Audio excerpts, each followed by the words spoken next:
Oh, the King, the great, there's only one.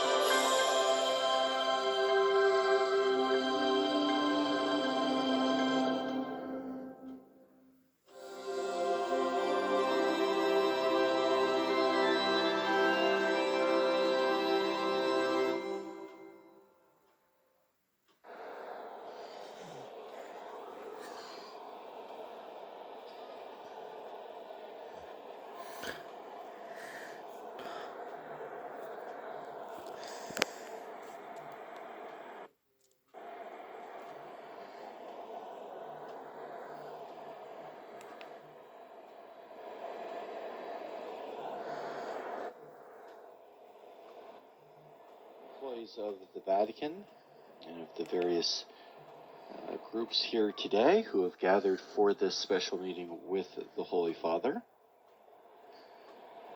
The Popes routinely visit with Vatican employees, especially around Christmas time, as well as members of the Roman Curia. With the election of our new Holy Father, Pope Leo XIV, he has taken the opportunity to hold an audience for all of those women and men who work more or less directly with the Pope in the day-to-day operation of the Vatican, the Holy See, the various dicasterial offices, the various dicasterial offices of the Roman Curia, as well as employees of the Vicariate or Diocese of Rome, the Pope's diocese. Of course, the Pope is the Bishop of Rome.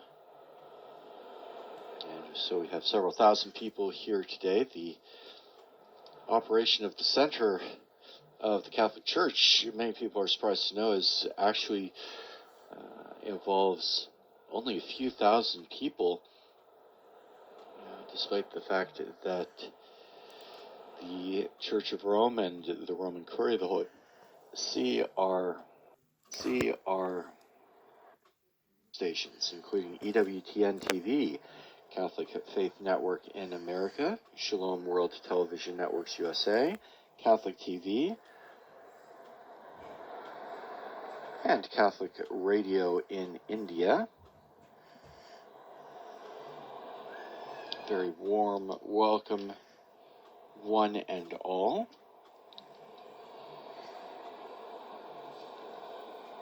The various administrative departments of the invisible source and foundation of the unity both of the bishops and of the whole company of the faithful.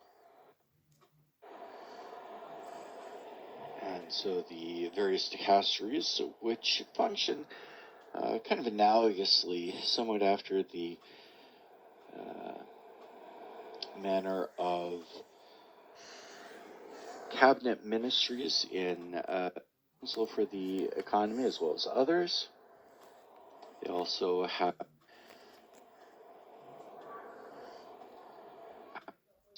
primarily through to ensure the absolute and visible independence of the Holy See, even in the international sphere. In an exemplary in this way, he first of all honors the principle according to which each bishop, by governing well a portion of Paul VI and St. John Paul II,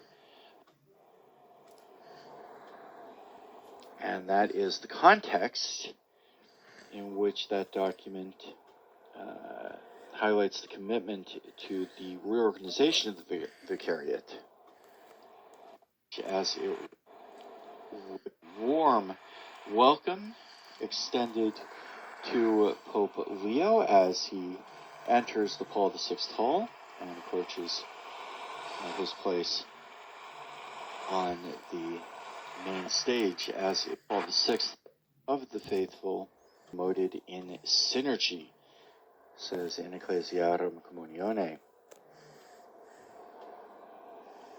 And that is the context in which that document highlights the commitment to the reorganization of the Vicariate, which in Rome performs the functions of a diocesan curia. Pope Francis' work continues the efforts of Paul VI and St. John Paul II.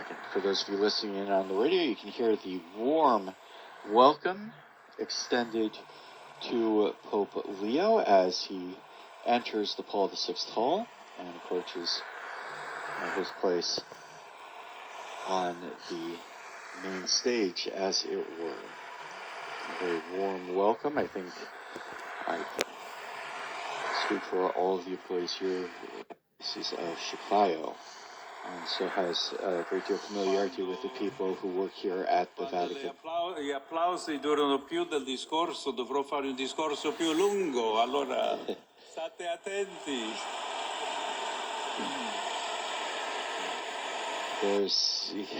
The Pope tells a bit of a joke. He says the longer the applause, the longer the... Nel nome del Padre, del Figlio e dello Spirito Santo, la pace sia con voi. And begins, as always, with the sign of the cross and the liturgical greeting, peace be with you.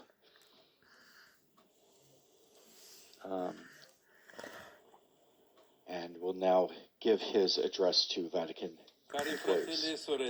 Dear brothers and sisters, Sono contento di poter salutare tutti voi. I'm happy to be able to greet all of you who form the working communities of the Roman Curia, the Governorate, and the Vicariate of Rome. Saluto io, per così dire, This service, which I, so to speak, have at Lake Tiberias. Signore, Lord, tu sai tutto. you know everything. Tu sai, This way, it loses its sense of direction. carissimi, With the apostolic ripeto a voi, faith la fede e la preghiera and prayer sono come il sale per i cibi. are like salt for food. In the month of May, let us invoke together the Virgin Mary, that she may bless the Vatican City State and the Diocese or Vicariate of Rome by leading them in, and it is pretty routine for papal audiences to conclude Leo XIV to meet with all of these close collaborators in a formal way. Mention too that it's customary for the Pope each year, that is Sunday, May 25th, the Holy Father will be giving his Regina Caeli, of course, as usual, leading the faithful in the recitation of the Marian antiphon for Eastertide, the Regina Caeli, at noon tomorrow in St. Peter's Square. And then tomorrow afternoon, the Holy Father will be traveling to his cathedral, the Cathedral Archbasilica of St. John Lateran,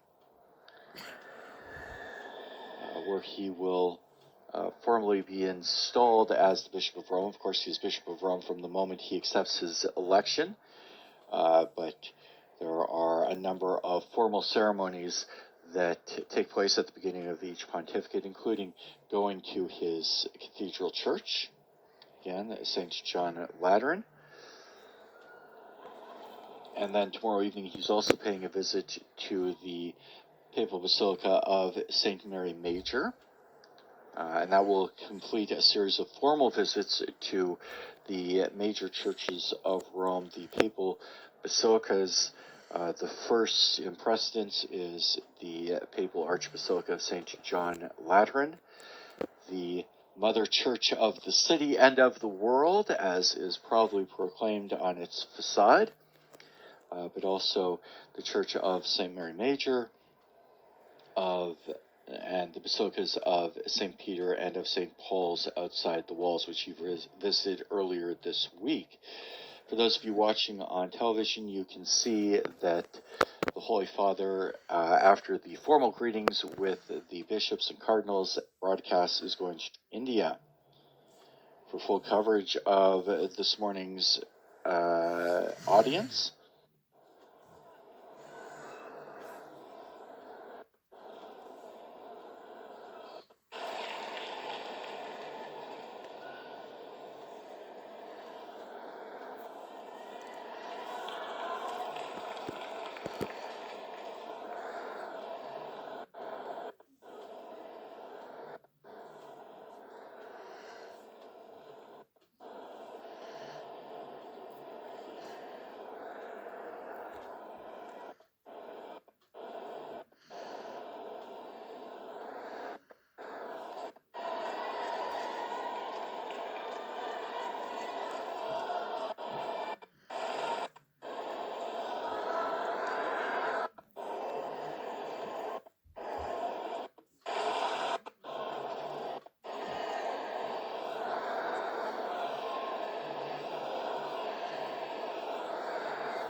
Father in heaven, may the faith you have given us in your Son